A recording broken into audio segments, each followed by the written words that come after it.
e disse: Eis que uma virgem conceberá um filho e este será chamado Emanuel, que significa Deus conosco.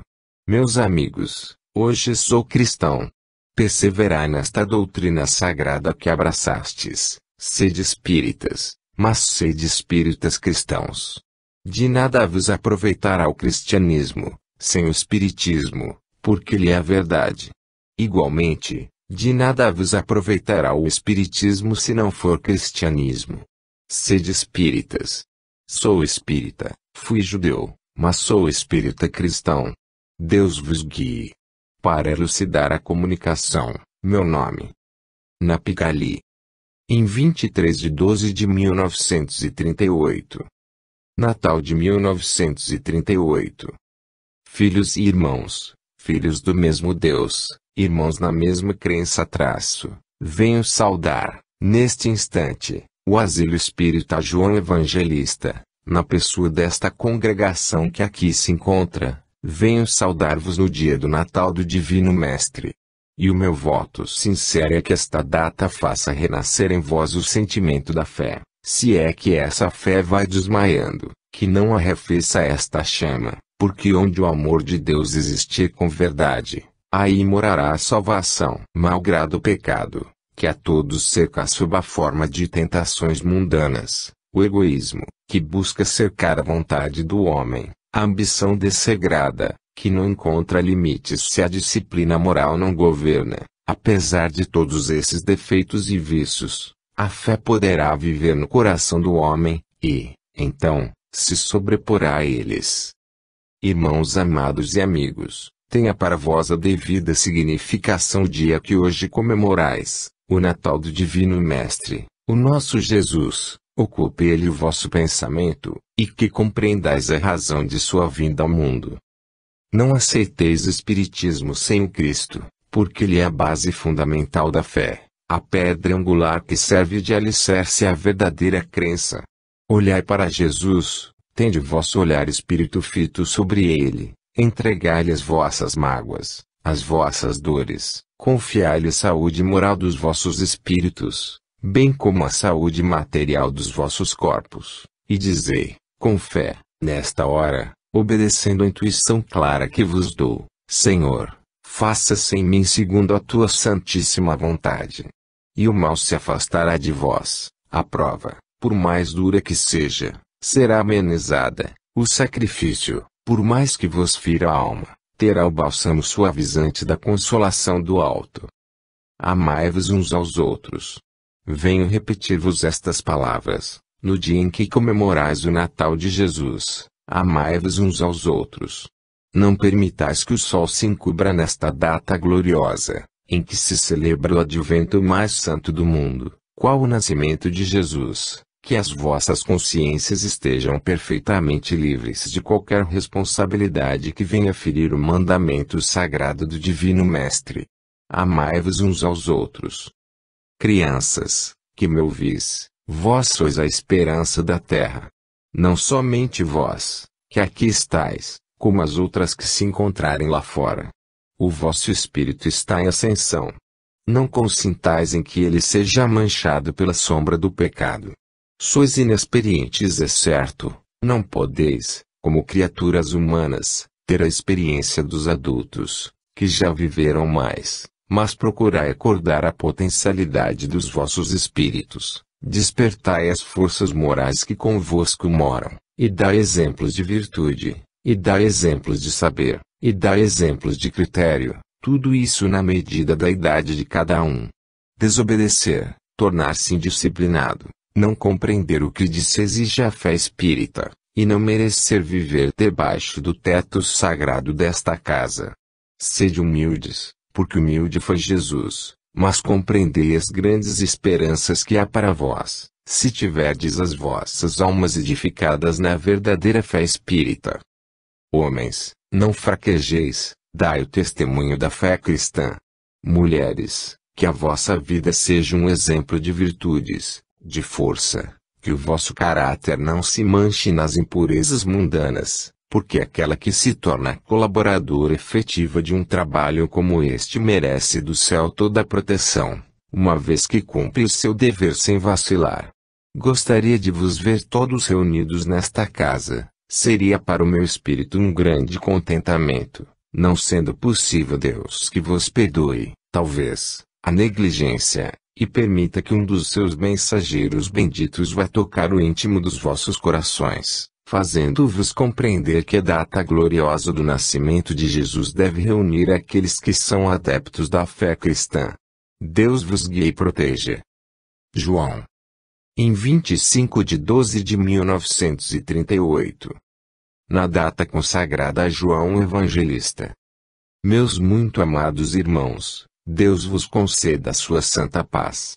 Por determinação superior, aqui estou, nesta hora, meus amigos, para dizer-vos algumas palavras sobre aquele que é o diretor espiritual desta casa.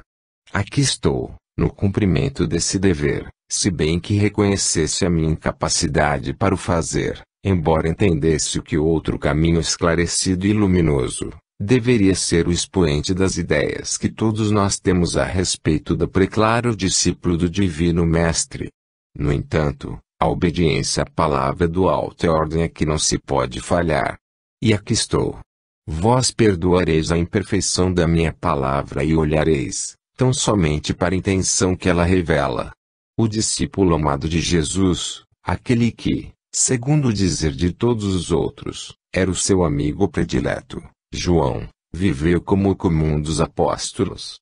Nada de extraordinário exigiu para si, nunca a mais pequenina sombra de vaidade perturbou a beleza do seu formoso espírito, pela sua mente jamais perpassou o pensamento de se colocar acima de qualquer de seus companheiros. No entanto, se bem que os demais apóstolos amassem profundamente o Mestre, nenhum deles tocou tão de perto o pensamento de Jesus quanto João. Ele bebia avidamente os ensinamentos proferidos pelo Cristo, jamais a sua fé desfaleceu.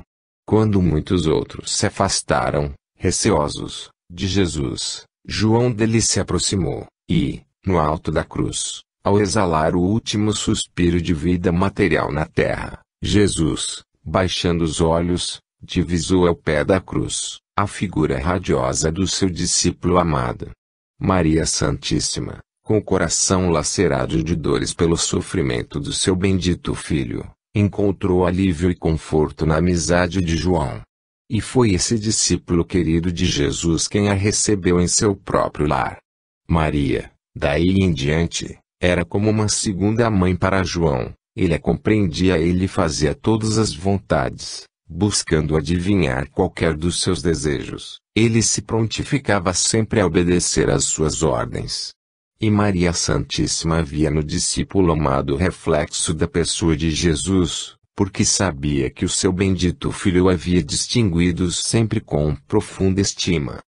Para vós, meus amigos, que sois as colunas materiais desta casa de caridade, eu quero dizer, amai João Evangelista, amai-o com toda a pureza de vossas almas, procurai compenetrar-vos dos deveres que vos competem aqui dentro. Não tomeis jamais como carga o trabalho que está sob a direção desse preclaro espírito. E mais, se bem que cada um de vós, individualmente, tem o seu guia espiritual, é preciso que saibais que, pelo fato de serdes colunas desta casa, João Evangelista sempre tem que ver a vossa evolução espiritual. Ele procura, penetrando em vossos pensamentos, dirigir-vos e desviar-vos da linha errada que muitas vezes os escolheis. Ademais, digo-vos, também, que o mandamento supremo de Jesus foi sempre, amai-vos uns aos outros. E João, cujo espírito lúcido prontamente se apoderou da doutrina do Mestre, enquanto viveu não cessou de repetir, para aqueles que o acompanhavam, filhinhos, amai-vos uns aos outros. Essas palavras de João Evangelista respondem ao apelo do Divino Mestre, ou melhor, são como que eco da palavra de Jesus. E vós, que dizeis amar ao Divino Mestre, e vós, que tendes vontade de ser verdadeiros cristãos, deveis estudar os evangelhos benditos que encerram a vida de Jesus, muito especialmente o Evangelho de João. Não é do meu pensamento diminuir o valor de qualquer dos outros 3 evangelistas. Não é da minha intenção insinuar que eles não são verdadeiros expoentes da palavra do Mestre. O que eu quero dizer, e fazer calar no vosso ânimo como verdade indiscutível, é que, se todo o evangelho desaparecesse e ficasse tão somente aquele pequeno evangelho de João Evangelista, toda a doutrina de Jesus estaria lá. João apanhou toda a filosofia que o Cristo procurou ensinar à humanidade. Naquele portento de maravilhas encontra-se o coração de Jesus em cada página, em cada coluna, em cada frase. João guardou de memória tudo quanto o Mestre, a sua filosofia lhe está impressa. Lede-o, meus amigos, lede-o, e vede como começa. No princípio era o Verbo, e o Verbo era Deus, e o Verbo estava com Deus. É assim que principia. O Verbo é a palavra divina, e quem incorporizou a palavra divina, João o fez sentir, foi Jesus. Se vós compreenderdes o Evangelho de João Evangelista, se meditardes sobre ele, se o estudardes, se assimilardes toda a sua verdade, tereis a certeza de que a vossa salvação ali está. Pois bem, é a esse João, cheio de amor pelo Mestre, que se tornou filho de Maria, e a quem Jesus estreitava de encontro ao peito, é a esse João que vós deveis tributar, nesta data, um culto de veneração e graça. Veneração, porque ele é um dos luminares adiantados do infinito; graça, porque ele aqueceu na fundação desta obra que está hoje nas vossas mãos. Sempre que uma alma, sequiosa de luz, amante da caridade e desejosa do bem vem oferecer as suas mãos para o trabalho e a sua inteligência para o desenvolvimento de planos que favoreçam o progresso deste asilo, sempre que uma criatura dedicada à busca dá testemunho, perante o mundo, de que é realmente um espírita, João Evangelista se alegra, o seu espírito tem prazer, porque vê naquele irmão a sinceridade da fé. Quando, porém, aquele que se diz espírita convicto, conhecedor dos evangelhos do Cristo e, muito particularmente, do de João Evangelista, a que acabei de me referir, priga a doutrina, reconhece a verdade do que ali está, enaltece o nome do Divino Mestre, mas não aceita dentro de sua alma tais princípios para transformá-los em frutos proveitosos, o espírito de João entristece. Porque ele, a exemplo do seu mestre, vai buscar a ovelha desgarrada que se encontra perdida pelas montanhas, para trazê-la novamente ao aprisco. Ele aprendeu de Jesus que, muito embora 99 ovelhas estejam seguras no redil e uma só se ache desviada, é do seu dever ir buscá-la seja onde for, e, encontrando-a trazê-la para o aprisco, sobre os seus próprios ombros. E quantos de vós, meus caros amigos a quem João ama, porque vos reconhece devotados a Jesus, quantos de vós dão frutos exatamente contrários à doutrina suave do meigo nazareno? Se a árvore é boa, doce é o seu fruto; se a árvore é má, o seu fruto é amargo. Amigos e irmãos, sei que estou tomando demasiadamente o vosso tempo, mas o dia é dele. E eu pretendia fugir, não à responsabilidade, porém a esta ocasião, para vos dar a oportunidade de ouvir melhor, por espírito adiantado e luminoso, o panegírico, na altura em que deve ser feito. Por mim, apenas toscas palavras vos poderei dizer. Entretanto, dada a minha sincera amizade por todos vós, e devido ao respeito e veneração que devoto ao luminoso espírito de João Evangelista, foi-me determinada esta incumbência. Para não vos cansar nem aqueles que tão bondosamente se prestam a registrar tudo quanto se diz, procurarei ser breve, falando lentamente. Não quero, porém, terminar sem vos dizer aquilo que os meus olhos de espírito tiveram a ventura de apreciar no dia da vossa comemoração do Natal. Erais poucos, bem poucos. O vosso número era diminuto e, por isso, houve algo de tristeza que pairou no ar. Mas essa tristeza não demorou muito, porque João, o Evangelista, baixando da glória de Jesus, desceu em vosso ambiente, trazendo ao seu lado a falange excelsa de que é diretor. e o quadro era digno de um pintor célebre. A vossa sala, aparentemente tão vazia, estava, pelo alto, inteiramente repleta. Luminosidades multicores, a mistura do verde, do rosa, do azul, do violeta, do ouro e do branco, tudo isso cintilava com reflexos que não vos poderei explicar, porque os vossos olhos não conhecem essas tonalidades da forma pela qual se manifestaram aí. Mas, era um quadro radioso e belo. Enquanto vozes entoavam o belo hino àquele que é o vosso diretor espiritual, toda a falange religiosamente escutava, e o seu semblante era feliz. João se satisfazia com os louvores prestados ao Divino Salvador. João se alegrava e procurava acumular de bênçãos todos quanto puderam assistir à comemoração do seu mestre. Meus amigos, João ama Jesus, e vós disso sabeis. À parte, olhava eu para essa multidão de espíritos trazidos do alto, para visitar a casa do seu preclaro diretor. E todos se regozijavam e todos tinham a alma cheia de luz e tranquilidade pela harmonia que entre vós reinava.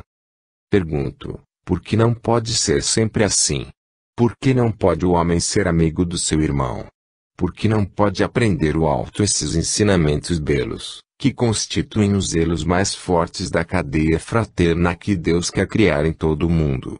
Por que não ser humilde e caridoso? O que tem o homem dentro de si?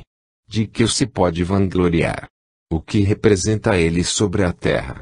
Pobre pecador, espírito que vem vindo de existências anteriores, portador de carga pesadíssima sobre os ombros, das culpas cometidas, de que pode orgulhar-se o homem? Porque só vê no seu irmão as faltas, os defeitos, os pecados, que ele talvez tenha. Acaso se considerará um limpo? Acaso sua alma não terá mancha? Se assim julga, é esse o maior sinal de inferioridade, e, se não julga desta forma, por que se coloca sempre em plano superior, diminuindo as criaturas que o cercam? João, o evangelista, vendo-vos, na comemoração do Natal, reunidos como um bloco de irmãos, exultou de contentamento.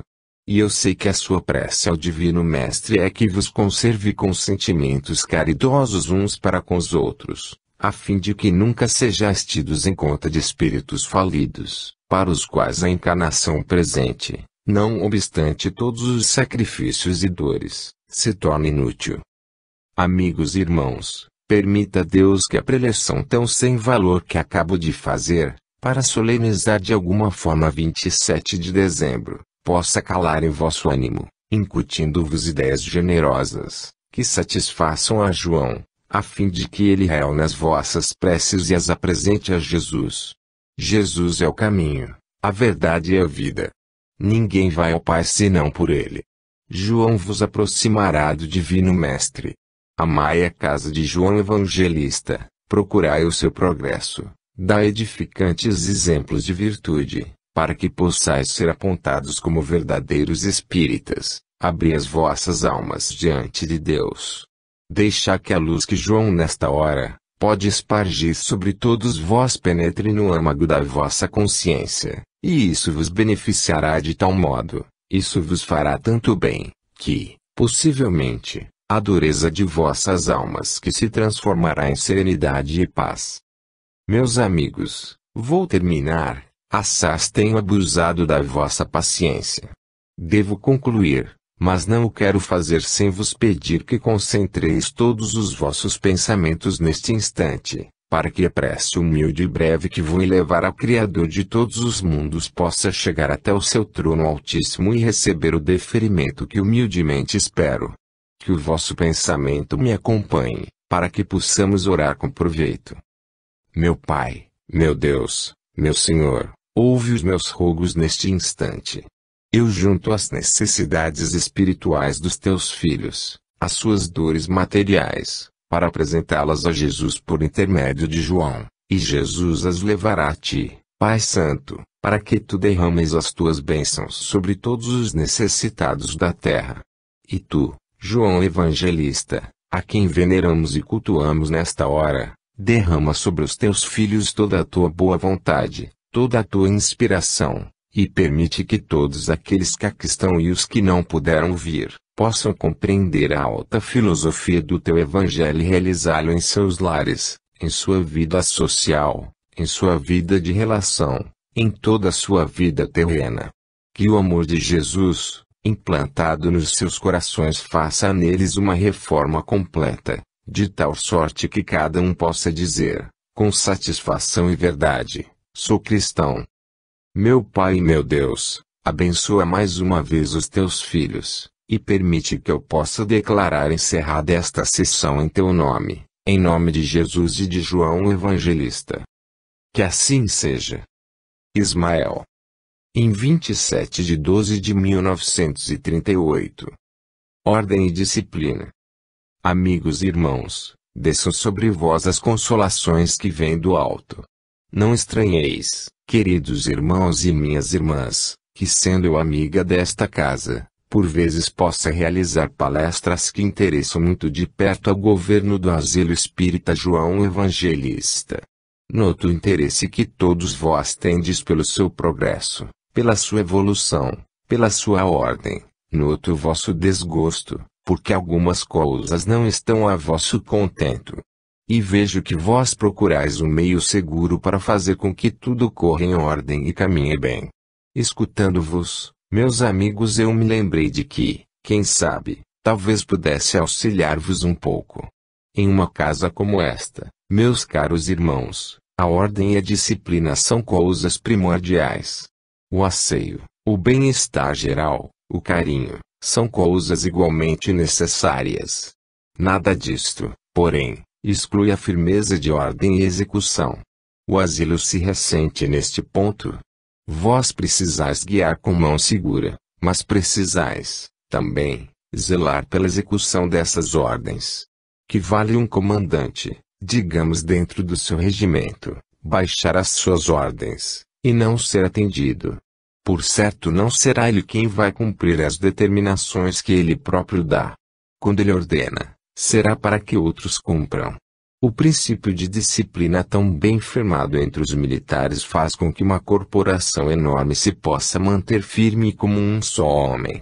Dentro desta casa há necessidade dessa disciplina suave e firme. Meus amigos, estudai planos e modos, mas tomai o conselho de amiga que dou, não tardeis a execução dos vossos planos, do contrário, passareis pelo dissabor de ver o vosso trabalho perdido por negligência. Não é tão difícil organizar um regulamento interno. E esse regulamento, em princípio, foi elaborado com muita prudência e zelo. Pergunto, onde estão as leis? Por que se foram? Por que se abriu mão do regulamento, tão firme como era? Por que se deixou a revelia de tal importância? Assim, em qualquer corporação, em qualquer agremiação, falhando a disciplina, tudo mais falhará. Notai como correm as vossas sessões. E elas são de homens e mulheres. Crianças não vêm ao vosso meio. Meus amigos, e a disciplina em que se faz sentir, porque, no dia em que tal não se der, cada um entrará a hora que entender, mas, como a disciplina é suave e ao mesmo tempo firme. Vós vedes que as sessões caminham como se fossem dirigidas por pessoas de alta importância, que de fato não são. Todos vós sois iguais. É a ordem, o método, a obediência, a educação, sobretudo. Não há ninguém que queira, diante de uma agremiação como esta, passar por uma criatura sem educação, desrespeitando a si próprio e aos outros. Numa casa de crianças é necessária a ordem sem intransigência.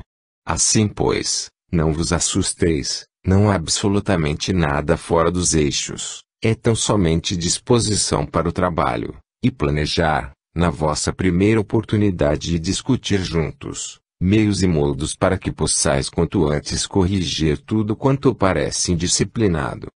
Deus vos guie e abençoe em todas as horas do vosso trabalho, e vos inspire sempre para o bom governo e firmeza da ação que necessitais ter. Irene. Em 30/12/1938. Uma visita para encorajar. Meus amigos, meus caros irmãos, desça sobre vós a paz que vem de Jesus. Não há muitos dias, celebrastes com modéstia o Natal daquele que é o caminho, a verdade e a vida, e o fizestes com júbilo da vossa alma crente em Jesus. Ser espírita, meus amigos, é tocar mais de perto a vida eterna do que qualquer outro homem que professa credo diferente. O espiritismo toca a raiz da vida eterna, conhece-lhe o mandamento e sabe que na vida eterna existem almas igualmente eternas, que na Terra existem espíritos com vida temporária, em corpos humanos, mas que outros mundos, mais preparados, esperam o espírito evoluído para lhes servirem de habitação. Cada crente espírita é um depositário dessa verdade eterna que a doutrina lhe ensinou, sabe compenetrar-se dela e instruir-se, aproveitando dos ensinamentos que ela lhe dá. A Terra é um mundo de dores e provações, se bem que bela e cheia de encantos. Tudo aqui, porém, é temporário. Assim como a felicidade depressa passa, igualmente o sofrimento é rápido. Apenas, notável é a diferença. Quem se sente feliz acha que a felicidade dura um minuto, quem padece julga que o padecer é eterno. Outros mundos felizes vos esperam, meus amigos. Tende as vistas sempre voltadas para o além, procurando entender a sua vida, os seus mistérios e apreender as suas coisas. O mundo é tão real, tão palpável nesse além luminoso, que vós mesmos, crentes, não o podeis compreender. Aqui estou em vossa presença. De onde vim? Onde habito? Por que vim? Para que volto? Interrogações que podeis fazer a vós mesmos. E eu vos direi, sou um espírito ainda em evolução, desejoso de progresso e luz, buscando saber, procurando mais instruções, para melhor servir a causa que todos vós defendeis. Moro no além com outras companheiras que igualmente estimo e que têm sede de progresso. Vim para vos visitar, para vos encorajar, para vos dizer que é preciso firmeza de vontade, paciência na adversidade, tolerância com os sofredores e fracos na vida, e ter sempre esperança em Jesus. Para onde vou? Para o mesmo mundo que deixei há poucos minutos a fim de vos ver. Meus amigos, não creio que a minha presença seja inútil nem a de minhas companheiras, para vos ensinar. Sou todavia uma companheira, que vos anima e instiga para o bem, servindo-vos de apoio nos momentos críticos da vida. Porque, no momento que quereis desfalecer, eu digo-vos, não desfaleçais. E, no momento em que vós dizeis, estou desanimado, não sei o que faço, respondo, há muito o que fazer. Venho sempre para vos encorajar, e hei de vos ajudar, batendo-me pela causa que vós defendeis. Trabalharemos em comum. Mais tarde, todos nós nos encontraremos juntos, no além. Francisquinha. Em 30 de 12 de 1938. Uma nova etapa. Meus prezados irmãos, seja convosco a paz do Divino Salvador. Começa um novo ano para o calendário terrestre, principia uma nova etapa da vossa vida material. Mas uma se acabou, já outra se inicia. O que vos trará este ano, e como terminastes o que se foi? Para alguns, foi um ano cheio de bênçãos, pelo esforço, atividade e zelo que desenvolveram na causa cristã. Para outros, talvez, um ano perdido, sem esforço, na inércia dos seus pensamentos, traduzindo, pelas obras e pelas ações, o estado de marasmo em que se encontram os seus espíritos. Espíritos anêmicos em corpos sem ação, o que podem executar. O ano que passou foi fértil em bênçãos para a causa espírita, mas também trouxe muitos dissabores, muitas dores, muita esperança e muita tristeza. Isto, porque nem toda criatura que se diz espírita coloca a fé no lugar devido, tão alto quanto a possa elevar a sua esperança. Tão firme e reta quão reta e firme deve ser a sua consciência, tão inteligente e esclarecida quanto deve ser a sua razão. Meus amigos, a fé espírita permite ao homem enxergar o futuro, porque o prepara para esse fim. Como vosso amigo dedicado, espero que o ano ora principiado seja um ano de bênçãos, um ano propício, pelo esforço que desenvolvais em vossos trabalhos espirituais. A vontade em ação muito pode realizar, mas a vontade necessita ser dirigida sempre para o bem. Pensamentos desonestos, impróprios, não podem esperar o apoio do alto. Pensamentos simples, retos, podem contar com a proteção de Deus. Assim pois, mal começou o ano, é tempo de vos encorajardes para que ele possa ser fecundo em realizações proveitosas. Sobretudo, que a vossa educação espiritual não retrograde, bem ao contrário, prospere rapidamente, pelo esforço da inteligência, pela dedicação e boa vontade dos vossos espíritos. Pensai bem, tende ideais nobres e levantados, procurai atingir as culminâncias da verdadeira fé, nivelai-vos com a instrução que nós vos damos, é para o vosso bem que o fazemos. Procuramos agir levantando sempre o vosso moral, para que não vos acovardeis diante das situações difíceis. As dificuldades foram feitas para serem vencidas, e, para vencer é preciso trabalhar, é necessário ser manso, ao mesmo tempo que enérgico e positivo. Aqueles que giram sem pensar, doidivanas, são criaturas que não têm fundamento para obras sérias como esta.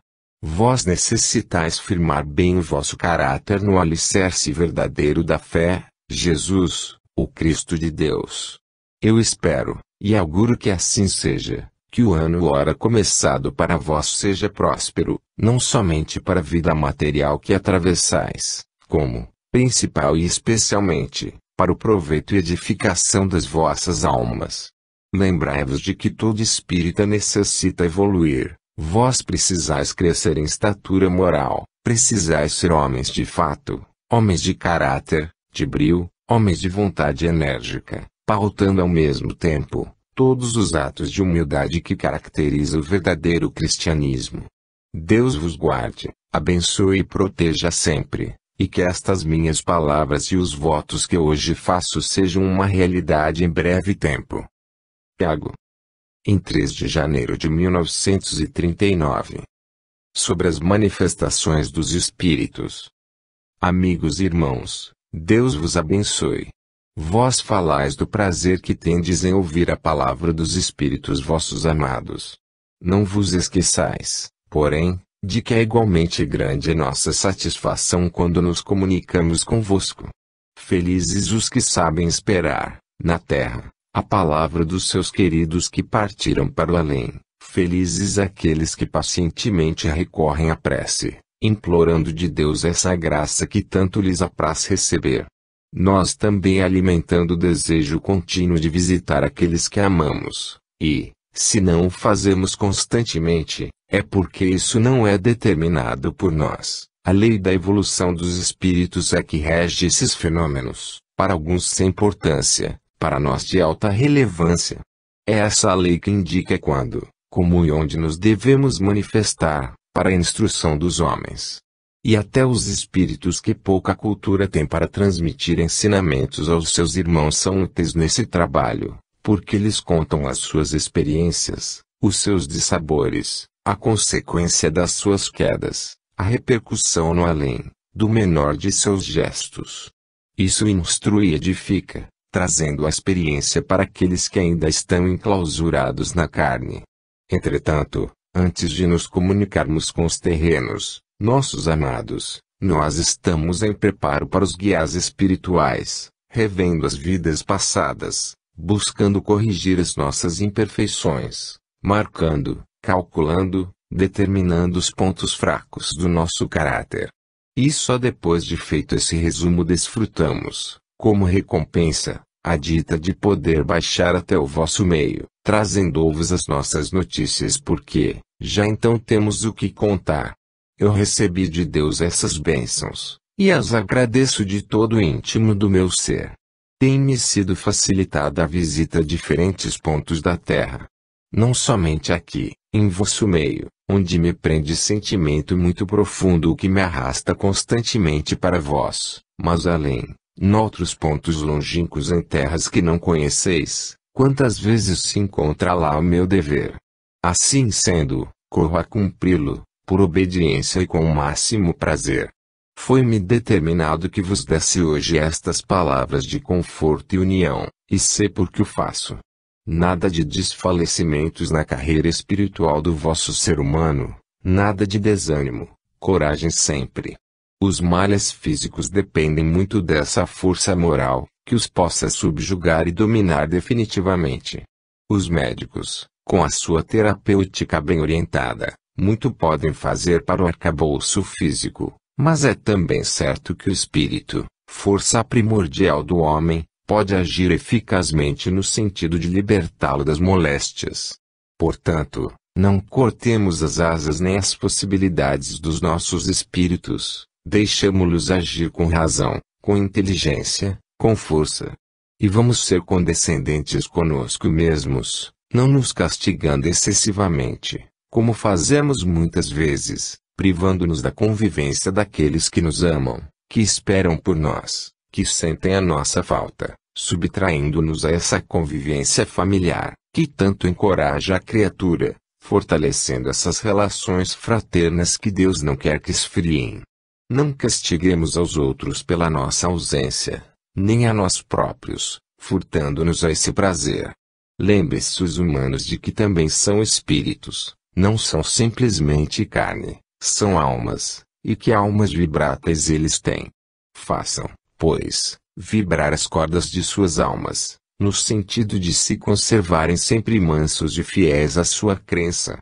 E que Deus vos abençoe, e faça com que um novo ano de bênçãos e prosperidade se inicie para todos. Que assim seja. Maria Luísa. Em 3 de janeiro de 1939. Aviso oportuno.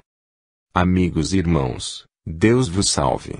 Pedi, e obtive permissão para dizer algumas palavras nesta hora. É belo, é sublime, é grandioso, o verdadeiro sentimento da fé. Não há negar que ele realmente o sustentáculo do homem nas grandes peripécias que atravessa na vida, entre dores, dissabores, contrariedades, misérias, e tudo mais que a terra reserva, e é farta em distribuir aos que nela moram. Nem é do meu pensamento diminuir uma centelha da luminosidade da fé. Não adiantaria isso, porque ela seria sempre inatingível. Logo, a minha palavra insulsa não se atreve a dizer alguma coisa contra os que sabem crer. O que eles precisam é da energia necessária a despender em certas ocasiões. Deus não quer que ninguém se consagre ao sacrifício. O martírio é próprio dos conventos. Lá é que se usam cilícios, castigos corporais, lá é que se usa a penitência, que para nada serve. O homem foi feito para a luta, para a resistência, para a prática do bem, mas não foi feito para a subserviência. A humildade até o ponto que muitos crentes a levam, é simplesmente deprimente. Não aconselho a revolta, igualmente. O revoltado é a criatura que não podendo dominar os males que atormentam, debatem-se como um náufrago em alto mar, sem resultado. A revolta é improdutiva. Mas, também, suportar atos, palavras, gestos que vão ferir fundo o caráter, a sensibilidade, é demais.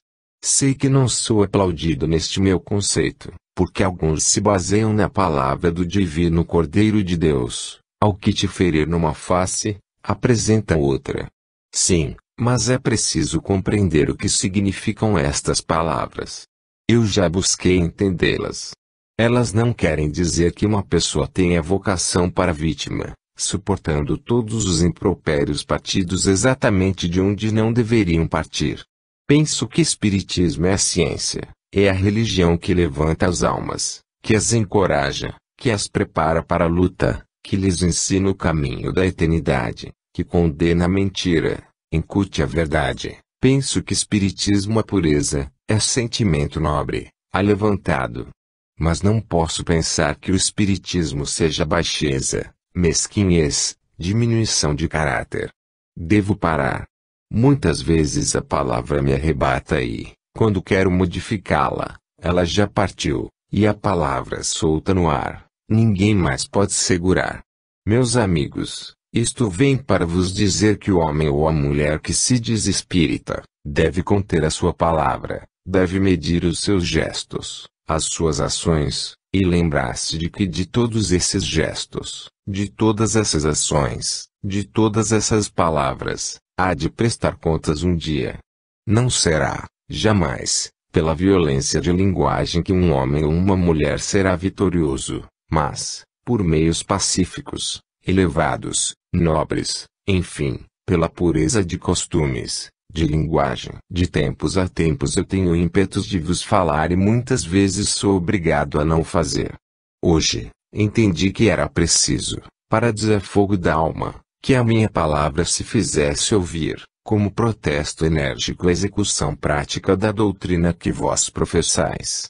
Notai que eu digo, a doutrina que vós professais, e não a que eu professo, porque não sou um crente espírita como vós, tão somente sou um converso e não um praticante. Eu sou uma criatura sem corpo, que busca o caminho do vosso mestre e sinto que as minhas imperfeições me afastam dele. Sinto que o meu fraco espírito está bem atrasado, sinto que sou ínfimo, que sou zero, e que longe estou de imitar as suas peregrinas virtudes.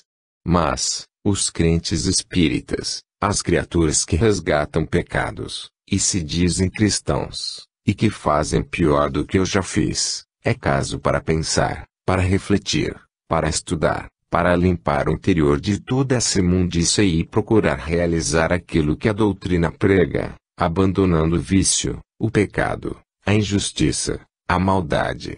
Abraço a vossa congregação. Imensamente sou grato ao que foi feito há tempos por mim, quando, espírito sem rédeas, desabrido, eu me manifestava numa linguagem bem diversa desta de hoje, porque não cria, e classificava de vã a doutrina suave que vós pregais. Longe estou de ser o que deveria, mas, olhando aqueles que se supõem mais perto, acho-os mais afastados do que eu. Alerta, pois, é o aviso que vem do alto, alerta. A Deus não se mente. Para Deus não é necessário falar, porque o seu olhar profundo, descortina o âmago do ser. A Deus não se pode enganar. Cautela. Volte atrás, aquele que anda errado, do contrário, toda a peregrinação, eivada de sofrimentos atrozes, será um trabalho nulo. Deus vos guie. Abdul-Hamid Azar. Em 6 de janeiro de 1939. Larga a estrada da perdição. Deus seja convosco. Sua graça habite em vós, sua luz vos ilumine. Amigos e irmãos, como é bela a doutrina cuja fé abraçastes. Que ensinamentos profundos traz ela às almas pias, como consolo ao desgraçado, como conforta ao sofredor, como anima o delinquente, quanta esperança dá às almas desviadas. Chegai-vos para ela, meus amigos, chegai-vos para a doutrina que vos ensina o bom caminho. Estreita é a porta que para o céu conduz, larga é a porta que conduz à perdição. Por esta, mancebos, virgens, homens e mulheres de respeito, transitam, perdendo o pudor, perdendo a dignidade, descendo à condição de infelizes, desviadas da honra e do dever. Pela porta estreita caminham aqueles que têm fé em Jesus, colocam a virtude em seu verdadeiro trono, e não se envergonham de sacrificar à maternidade todas as suas graças físicas, que não se envergonham dos filhos que possuem e gostam de apresentar perante o mundo as joias do seu amor. Pela porta larga transitam os vícios, por ela caminha a mentira, a calúnia, a inveja, a baixeza, o despudor. Pela porta estreita entra a tristeza, o abandono do mundo, a humildade, o desprezo da sociedade, enfim as figuras apagadas que o mundo não gosta de ver. Sofredores na alma, ou no corpo, que me ouvis, não vos envergonheis das vossas mágoas, das cruzes pesadas que carregais sobre os ombros. São bilhetes de entrada no plano azul sideral onde as vossas almas irão luzir. E vós, que muitas vezes vos encorajais, pela prática do mal, vós que não tendes paciência na adversidade, e que desejais dominar com prepotência todas as outras criaturas, ides passando pelo caminho largo, mas vereis um dia onde essa estrada cômoda e franca vai desembocar. Ela vos facilita todos os defeitos, ela vos deixa passar com toda a vossa carga de pecados, mas, onde irá desembocar? Onde é o seu fim? Que guarda ela para o vosso espírito. Enquanto que a outra faz sangrar os pés nos espinhos que abordam, mas vai desembocar num oásis verdoso, límpido, calmo e sereno, mansão do bem. Desejai sempre entrar pela porta estreita, porque larga é aquela que conduz à perdição. Deus vos guie, vos proteja e ampare sempre. Célia. Em 6 de janeiro de 1939. Encorajai-vos. Meus queridos irmãos, meus amigos, a mansão de Deus é farta de bênçãos para distribuir a todos aqueles que as pedem com humildade. Todos vós sois filhos de Deus, todos vós sois necessitados, e todos vós deveis e podeis bater às portas da caridade cristã. Olhai para a frente, levantai os olhos para o alto, não esmoreçais jamais perante as dores, tristezas e contrariedades da vida. Lembrai-vos sempre de que os dias céleres passam, e com eles se vai pouco a pouco extinguindo a vossa vida material e se aproximando cada vez mais rápido, o dia eterno dos vossos espíritos. Encorajai-vos. A fé é uma couraça onde se podem cravar todos os dardos do inimigo, nela se encontram as forças para reagir nos momentos decisivos. Abri, pois, os vossos corações ao sentimento da fé, deixai que ele more dentro de vós, e não desfaleçais quando, por acaso, a cruz vos parecer demasiado pesada. Nesse instante, concentrai-vos dentro de vós mesmos, procurai atingir pelo pensamento as moradas eternas que Jesus foi preparar para vós, e divisareis, nesse horizonte longínquo que de vós se aproximará, dias felizes, risonhos, cheios de paz e harmonia, onde as vossas almas que se banharão num verdadeiro mar de luz. Então, quando o vosso pensamento voltar dessa visita às paragens celestes, estareis mais tranquilos, mais fortificados, resignados e prontos para a luta. Meus amigos, aprendei a sofrer, aprendei, porque o sofrimento depura o espírito. Resignados, olhando para Jesus, o justo, o Filho de Deus, auri dele as forças necessárias para concluirdes a tarefa, nos poucos dias que restam para a consumação da prova e a esperança radiosa do além. Deus vos ilumine e ampare sempre. Sede alegres, sede felizes, na esperança futura de uma vida melhor. Que Deus abençoe a todos, muito especialmente aqueles que mais padecem na alma. Que assim seja. Grace.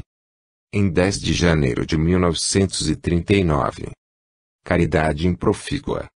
Meus amigos, meus irmãos, um ponto é preciso salientar, como causa desses desvios de disciplina o que o vosso estudo desta noite se refere. Esse ponto é orgulho. O humilde, ordinariamente, tem o sentimento inato da obediência em si. Ele não se julga diminuído pelo fato de dar cumprimento às ordens do que recebe, desde que essas ordens partam do ponto de onde devem partir. O humilde tem prazer em obedecer. O orgulhoso, bem ao contrário, todas as vezes que lhe é dada uma ordem e ele se sente obrigado a cumpri-la, supõe-se diminuído pela criatura por quem foi mandado. É um indisciplinado. E aí está mais um disfarce do egoísmo, através dessa manifestação orgulhosa. Meus amigos, o orgulho é muito traiçoeiro. Os homens entendem que é somente orgulhoso aquele que busca deprimir o seu semelhante, ou pela sua condição social, ou pela diferença, que o mundo tanto preza, de raça, lá por qualquer um desses motivos. Este é que é orgulhoso, assim classificam geralmente os homens. Mas não é simplesmente isto, se bem que também seja isto. O orgulho é tão esperto, tão sagaz, que, inoculando-se lentamente no coração da criatura humana, aí faz sua morada, de tal sorte que, quando ela vem a descobrir que possui dentro de si esse vício terrível, já é tarde para dominar. O orgulho é traiçoeiro. Inúmeras vezes o orgulhoso se consulta a si próprio, mas eu não sou orgulhoso. Eu sou um homem, ou uma mulher, quem quer que seja, que cumprimenta seus inferiores. Os meus empregados, eu os trato muito bem. Eu não quero saber se é um homem branco ou se é de cor, não me interessa, trato todos com polidez. Quantas vezes o orgulhoso assim fala? Mas não deixe de ser orgulhoso por isso. Porque o que ele quer, o que pretende é exatamente esse estado de dependência do fraco da sua pessoa, para que, então, possa exercer a seu bel prazer o domínio sobre essa criatura. Assim ele se sente bem. Coitado! Não tem nada. Se não fosse eu, desempregado tantos anos, quem o sustentou fui eu. E vós, que não compreendeis essa espécie de esmoler, dizeis, que alma caritativa. Que coração! Foi ele quem sustentou aquela família. Mas aí dessa família no dia em que quiser levantar a cabeça, não poderá, porque a prepotência orgulhosa do seu protetor a rebaixará imediatamente. Meus amigos, o orgulho é um dos vícios mais hediondos que o mundo conhece e cujas raízes estão firmadas no sentimento nefasto do egoísmo. Por isso, eu quis acrescentar este ponto ao vosso estudo desta noite, que a comunicação explanou tão bem. Efetivamente, superiores e inferiores são iguais perante Deus, porque para ele os homens são todos iguais, salientando-se apenas humilde pela sua natural benignidade. Mas, os que se quiserem corrigir desse vício de prepotência, desse predomínio de mando, que muitas criaturas têm, precisam dar combate à causa. Tirada a causa, cessa o efeito. A causa é o orgulho. Os orgulhosos são nocivos à sociedade, são elementos prejudiciais ao próprio lar. São indivíduos que, semeando bênçãos, ao mesmo tempo semeiam tempestades. São criaturas que, fazendo benefícios por um lado, por outro causam separatividades. Enfim, são homens que, aparentando caridade, deprimem os seus semelhantes. A sua caridade é improfícua. Portanto, sejam intransigentes com o orgulho. Consulte-se cada um, espírito ou homem, olhe para dentro de sua consciência, e, se encontrar lá o germe desse vício nocivo, trate imediatamente de arrancá-lo sem piedade, muito embora a chaga fique a sangrar. Não faz mal, a humildade lançará os seus fluidos benéficos sobre a ferida, e ela se fechará. Rigor, rigor, contra o orgulho e contra o egoísmo. Meus amigos, Deus vos abençoe e vos faça refletir bastante sobre o tema desta noite. Spinola. Em 10 de janeiro de 1939. O grande alívio. Amados irmãos, amigos, a paz do Senhor convosco esteja. Quantas vezes, nas vossas conversas familiares, proferis sentenças, que nós ouvimos e temos, naturalmente, o desejo sincero de falar sobre estas palavras, que vós mesmos deixais sem solução. Não há muito tempo, não há muitas horas, ouvi esta frase: se com auxílio dos bondosos guias do espaço, ainda te é pesado o sofrimento, que tal seria sem eles? Ouvi, meus amigos, e aprovo inteiramente este pensamento honesto. Efetivamente, sofrer sozinho, desamparado de todo o socorro espiritual, não é o mesmo que sofrer amparado pelos amigos do além, que encorajam, confortam e são verdadeiro sirineu. O sofrimento é sempre doloroso, seja ele na alma ou no corpo. As dores atrozes que arrancam gemidos aos que padecem, necessitam de fluidos salutares do além, que atuem como bálsamo suavizante, diminuindo a intensidade das dores. As dores morais, as chagas da alma, que muitas vezes não são postas às vistas dos homens, e apenas abertas aos olhos de Deus, estas ainda são mais cruciantes, dolorosas, e necessitam, por isso mesmo, desse fluido consolador e confortador que vem das criaturas amantes de Deus. Os espíritos do bem, meus amigos, incansáveis protetores da humanidade, folgam em suavizar os males daqueles que sabem crer. É certo, que sobre os incrédulos eles também velam, mas, quantas vezes, estão eles a bater as portas dos corações necessitados, para minorar-lhes as dores angustiosas, e se sentem repelidos pela descrença. Enquanto que, bater a porta dos corações crentes, enche o espírito bom de suave alegria, porque se sente atraído, se sente querido, desejado, pelo seu irmão que padece. Meus amigos, nunca vos esqueçais de pedir a Deus alívio para os vossos males. Eu sei que tenho sobre as minhas vistas espirituais, neste instante, sofredores calados, silenciosos consigo mesmos que não revelam, às vezes, mágoas que fundamente os ferem. Sei que tenho na minha presença criaturas que não são apreciadas devidamente, como deviam ser, por aqueles que fazem juízos falsos a seu respeito, mas sei, também, que o anjo do bem, o Espírito caridoso, está sempre pronto a suavizar as mágoas dessa espécie de sofredores, e por isso, aconselho, quando alta noite, as torturas das vossas almas não vos deixarem dormir, negando ao corpo cansado o repouso que lhe é devido, volvei os olhos para o alto, lembrai-vos dos vossos guias, daqueles que vos amam, que são os vossos incansáveis protetores, e num apelo sincero, do fundo da vossa alma, do recôndito do vosso ser, pedi o seu amparo, a sua proteção, um fluido do seu amor, para minorar o vosso sofrimento, e esse fluido baixará, como o orvalho do céu, mitigando as vossas dores. Coragem, meus amigos. Quando se padece, é quando se está mais próximo de Deus. Seja louvado em toda parte o nome de nosso Criador e Pai. Glória seja dada ao Filho, Jesus, que tanto amou a criatura, baixando a este mundo para lhe mostrar a estrada do bem, estrada bordada de espinhos, é certo, mas cheia de promessas salvadoras, que infalivelmente se hão de cumprir. Deus vos guarde sempre. Célia. Em 13 de janeiro de 1939. Súplica. Senhor Deus, nosso Pai, nosso Criador, derrama as tuas bênçãos sobre todos os presentes e sobre todos aqueles que se manifestaram.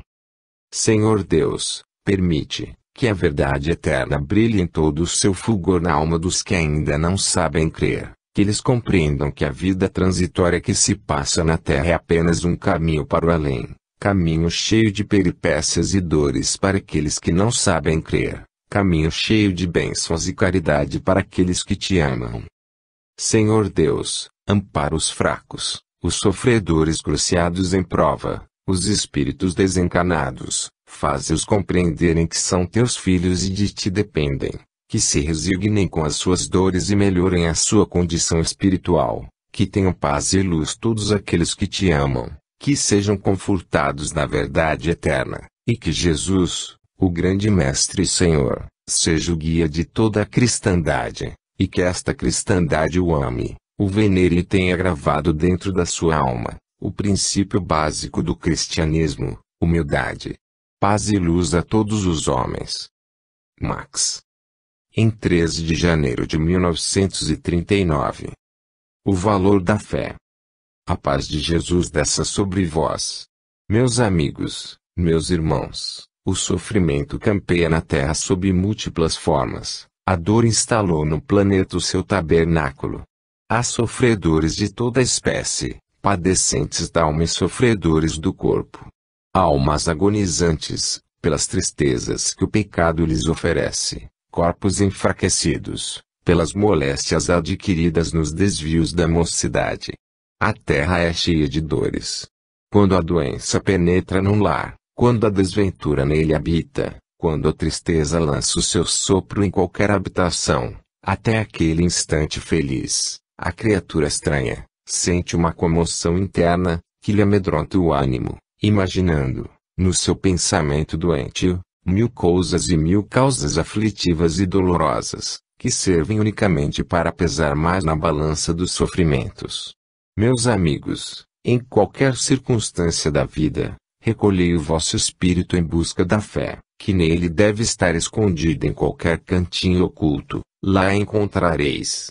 Chamai-a, despertai-a, fazei-a vibrar mais forte, e sentireis o seu apoio. Se a fé nas promessas eternas do Pai servisse tão somente para os dias felizes da existência, pequeno seria o seu valor. Mas, quando a desventura penetra, quando sobretudo o incognoscível se apresenta de maneira sombria, como uma perspectiva turva, que tolda os sentidos e perturba a razão, então é que se deve procurar a chama da fé, para esclarecer